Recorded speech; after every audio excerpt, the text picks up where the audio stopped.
Num extenso artigo da Associação Americana de Cardiologia, dirigido à classe médica, surge uma nova denominação para uma velha conhecida, a síndrome metabólica. Mas será que essa é apenas uma mudança burocrática? Ou talvez seja uma novidade bem-vinda?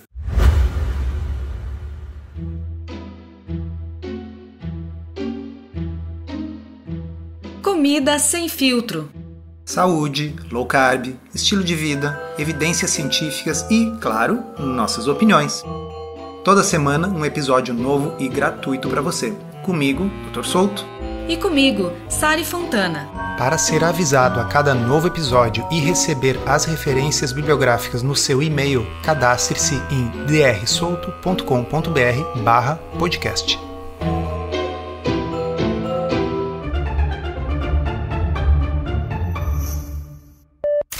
Bom, vocês que me acompanham há algum tempo sabem que há anos eu venho batendo nessa tecla, eu venho tentando enfatizar a importância da resistência à insulina e da síndrome metabólica como fatores de risco para a maioria das patologias crônicas e degenerativas. Eu admito que eu chego a ser chato nesse sentido.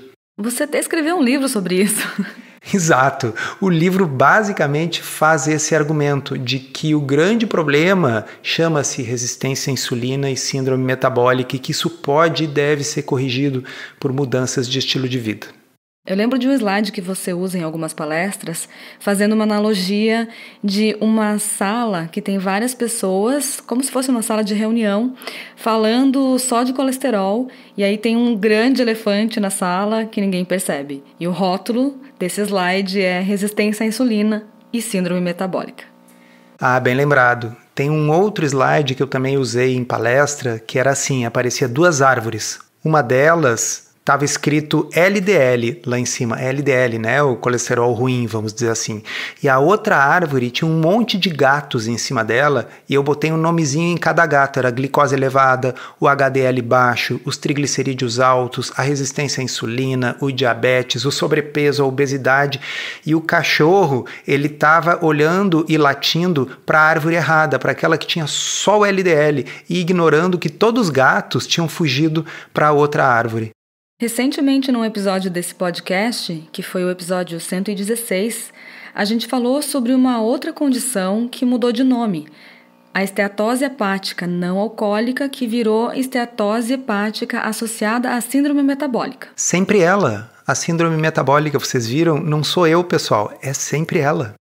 E esse foi um reconhecimento de que essa condição se tratava da manifestação hepática da síndrome metabólica.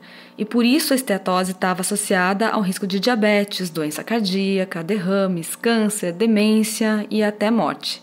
A gente vai deixar o link desse episódio aqui para quem quiser ouvir, para quem perdeu, e vai enviar para quem tiver cadastrado em drsolto.com.br/podcast. E aqueles de vocês que já são membros da área de membros do meu blog já devem ter visto um artigo que eu fiz lá em setembro sobre isso. E o título desse artigo era Esteatose, Evolução, pero no mucho, né? O que eu queria dizer com esse artigo? Que realmente é um avanço importante, deixar claro que a esteatose, que até então era conhecida como esteatose hepática não alcoólica, que eu sempre digo que é muito estranho definir uma coisa pelo que ela não é. Sim, quando a pessoa bebe em excesso, pode desenvolver gordura no fígado. Mas e essa esteatose que hoje é tão comum, mesmo nas pessoas que não bebem ou que bebem pouco, ela é a esteatose do açúcar, ela é a esteatose da síndrome metabólica. Então é uma evolução essa mudança de nome. Mas quando eu digo peronomútil, eu estava me referindo ao fato de que em todo aquele artigo científico, nenhuma vez era citado dieta. E a única coisa que o artigo fazia era lamentar o fracasso de diferentes remédios no tratamento da esteatose, sem nunca citar que low carb, por exemplo, produz a melhora ou a remissão da esteatose num grande número de pessoas. Isso está super demonstrado em vários ensaios clínicos randomizados. Então parece que tem um ponto cego, o pessoal não consegue enxergar, né? Mas a gente está trazendo tudo isso para contar que num estudo recente publicado para a comunidade médica, a Associação Americana de Cardiologia resolveu renomear a síndrome metabólica para Síndrome Cardiovascular Renal Metabólica. Quando eu vi isso, a minha primeira reação foi pensar, nossa, agora cada especialidade quer uma síndrome metabólica para chamar de sua. Então, os hepatologistas chamam a esteatose hepática de doença hepática esteatótica associada à disfunção metabólica. Já os cardiologistas, então, agora estão chamando de síndrome cardiovascular renal metabólica. E é claro, pessoal, que nós estamos falando da mesma coisa. E os endocrinologistas vão chamar, talvez, da síndrome metabólica associada ao diabetes, porque todas essas coisas, elas são diferentes manifestações em diferentes pacientes do mesmo fenômeno. Mas, embora possa parecer mais um desses exemplos meio toscos assim de rebranding, como foi o caso de mudar o nome Twitter para X, que eu não gostei, e que no fundo é exatamente a mesma rede social, mas aqui me parece que há um potencial para que essas mudanças tenham algum efeito benéfico. E vamos começar comentando, Sari, sobre essa notícia que saiu sobre esse assunto no Medscape, que é o agregador de notícias médicas. O título foi Redefinindo o risco de doença cardiovascular, síndrome cardiovascular renal metabólica. E começa assim: citando a forte sobreposição entre doença cardíaca, doença renal, diabetes tipo 2 e obesidade, a American Heart Association, AHA, definiu formalmente pela primeira vez o que eles estão chamando de síndrome cardiovascular renal metabólica. Eu gostei muito desse parágrafo inicial, porque ele chama a atenção que o grande problema que nós, como sociedade, enfrentamos hoje do ponto de vista de saúde pública e que já está sobrecarregando o sistema de saúde é esse conjunto que está debaixo desse guarda-chuva da síndrome cardiovascular renal metabólica, ou seja, repetindo, doença cardíaca, doença renal, diabetes tipo 2, e obesidade. Então eu acho que eles estão finalmente começando a desviar o foco para isso que é realmente o que importa. Veja, quando eu fazia aquele slide lá que tinha o LDL numa árvore e tinha todas essas outras coisas na outra árvore, o objetivo não é dizer que LDL não importa, tá, pessoal? Sim, LDL é um dos fatores de risco cardiovascular, mas certamente não é o principal. E o principal é esse aqui. Por isso que lá no meu slide o cachorrinho estava latindo para a árvore errada.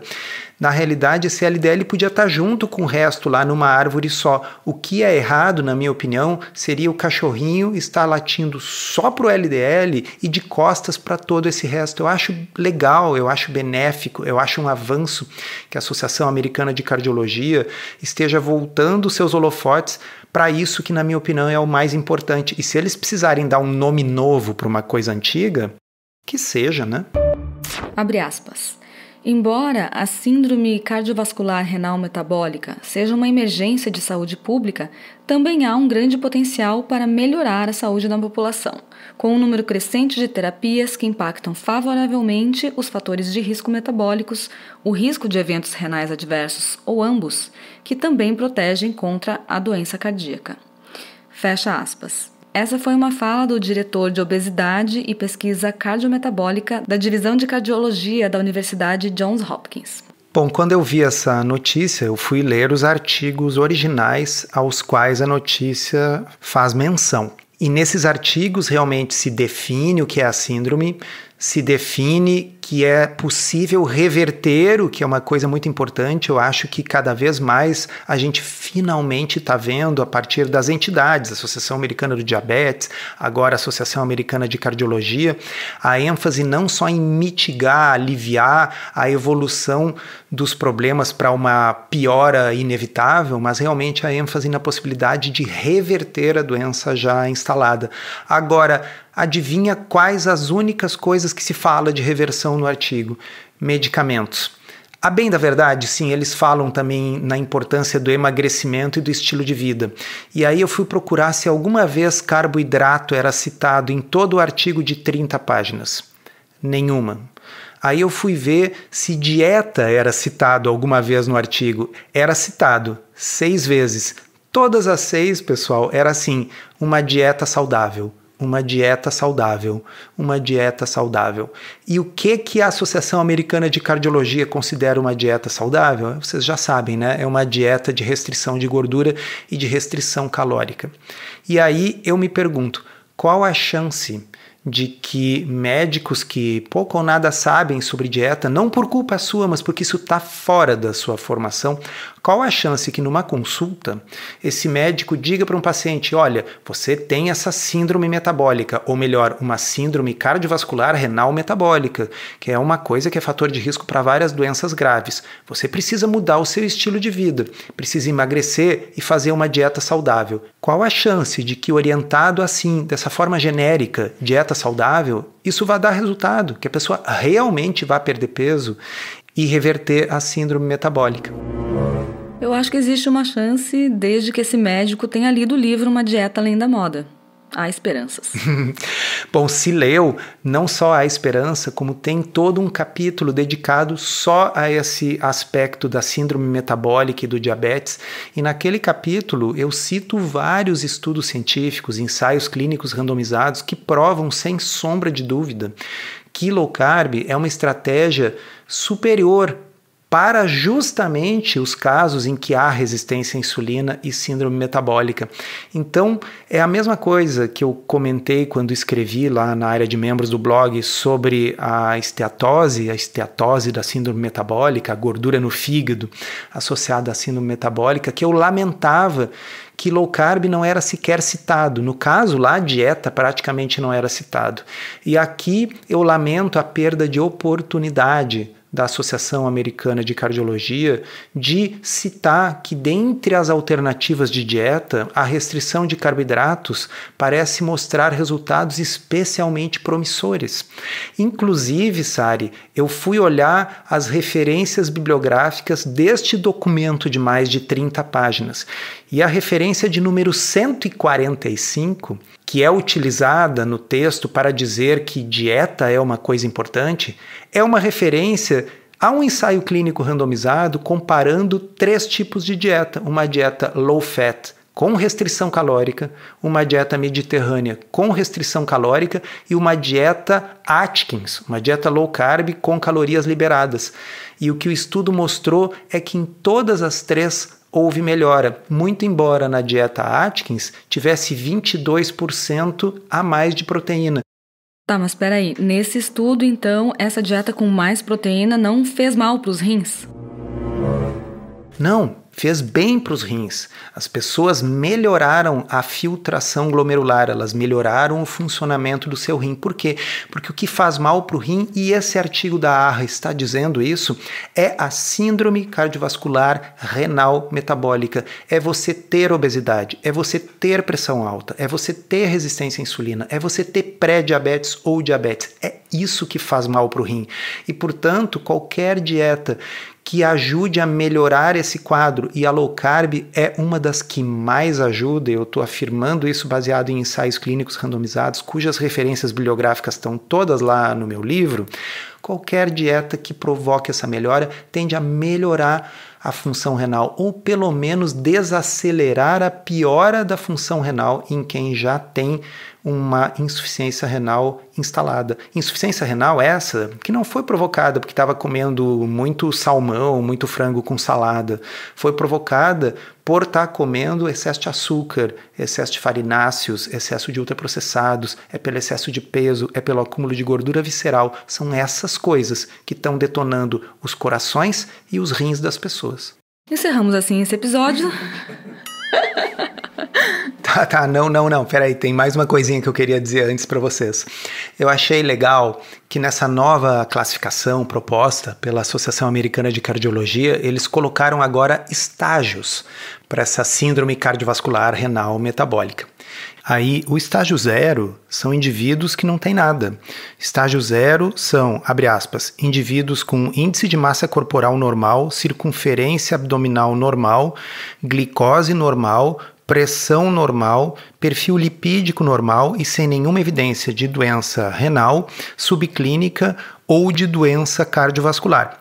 Ou seja, Do ponto de vista estatístico, eles são a minoria da população. Segundo um artigo de 2018, eles correspondem a cerca de 12% da população americana.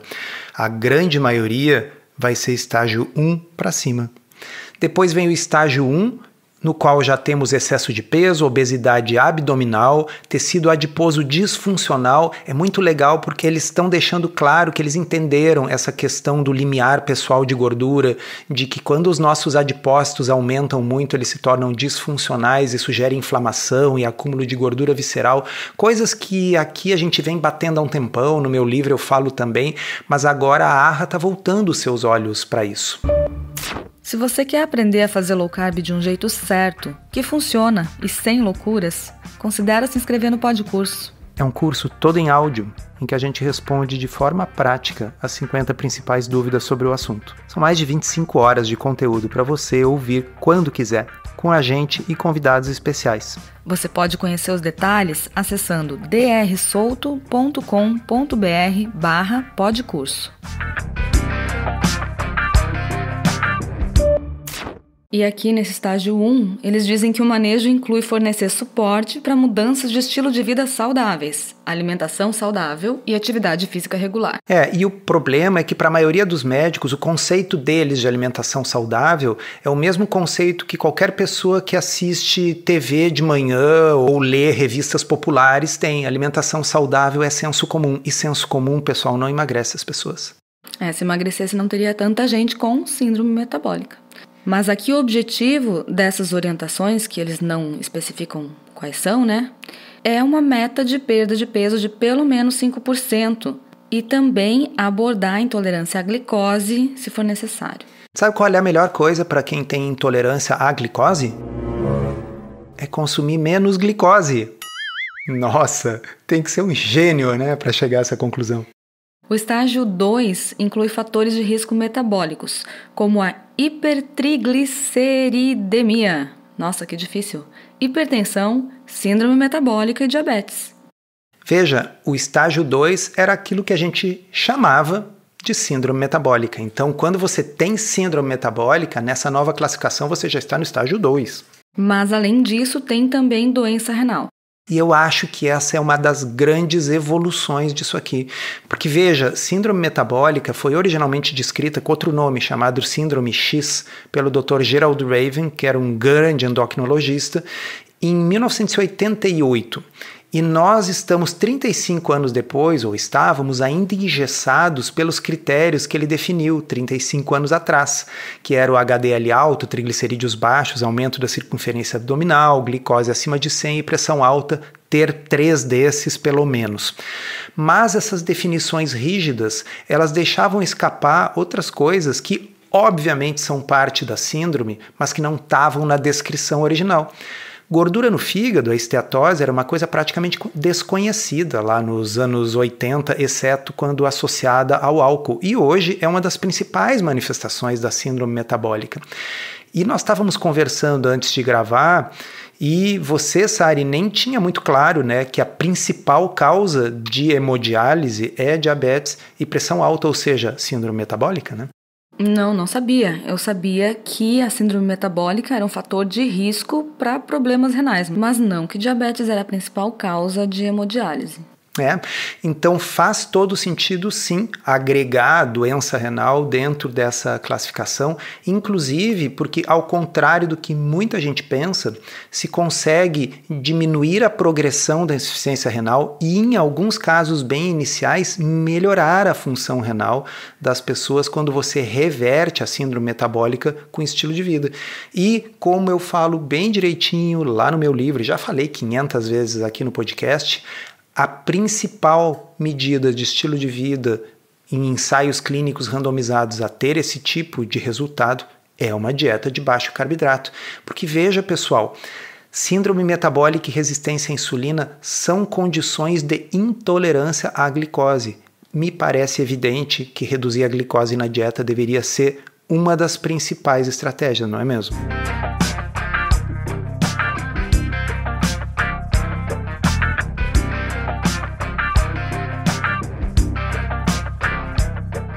Voltando aos estágios dessa classificação, O terceiro estágio já descreve indivíduos com doença cardiovascular subclínica, com fatores de risco metabólicos ou doença renal, ou aqueles com alto risco previsto para a doença cardiovascular. E nesse estágio, o objetivo é intensificar os esforços para prevenir a progressão da doença cardiovascular sintomática e a insuficiência renal. Eles dizem que isso pode envolver o aumento ou a mudança de medicamentos e foco adicional nas mudanças de estilo de vida, que também não são específicas. Totalmente concordo, com o detalhe de que precisa explicar para os médicos que tipos de estilo de vida que pode produzir esse resultado. E por fim, o estágio 4 é aquele mais grave, né? São indivíduos que já têm doença cardiovascular sintomática, excesso de gordura corporal, fatores de risco metabólicos, doença renal estabelecida, e aí eles têm subcategorias, com insuficiência renal, sem insuficiência renal. Nessa fase, muitos já tiveram seu infarto do miocárdio, muitos já têm fibrilação atrial, doença arterial periférica. Bom, é aquilo que a gente quer evitar com tudo isso. O motivo da existência desse podcast, do blog, do livro, é evitar que as pessoas cheguem ali. Mas eu acho super importante, e nesse sentido estou aqui elogiando a Associação Americana de Cardiologia, de finalmente colocar a sua ênfase nisso, que é o principal problema. É o cachorrinho começar a latir para a árvore certa. É aquele elefante na sala do slide ser percebido e as pessoas olharem, caramba, tem um elefante gigantesco aqui dentro e ninguém tinha visto. Então, sim, eles pecam por não entender que uma das melhores estratégias de estilo de vida não está sendo abordada, não está sendo defendida, não está sendo sequer exposta. E nesse sentido, a Associação Americana do Diabetes está um passo à frente, porque a Associação Americana do Diabetes, assim como a europeia, a australiana, a canadense, etc., já colocam low carb como uma das estratégias padrão para o manejo do diabetes. E o diabetes, como vocês viram, é parte disso aqui. Então, ainda precisamos evoluir no sentido de definir o que é a dieta saudável, o que é o estilo de vida saudável, porque simplesmente dizer para a pessoa melhore não ajuda muito, não é mesmo? Encerramos assim esse episódio do Comida Sem Filtro, que foi idealizado, roteirizado e produzido por nós. Se você gostou, divulgue para os seus amigos e inscreva-se na sua plataforma preferida para não perder nenhum episódio. As informações contidas neste podcast são apenas para fins informativos e podem não ser apropriadas ou aplicáveis às suas circunstâncias individuais. Este podcast não fornece aconselhamento médico ou profissional e não substitui a consulta com um médico e/ou nutricionista. Não use este podcast para diagnóstico ou tratamento médico. Qualquer sugestão é apenas uma recomendação geral, que não é específica para qualquer pessoa ou doença em particular.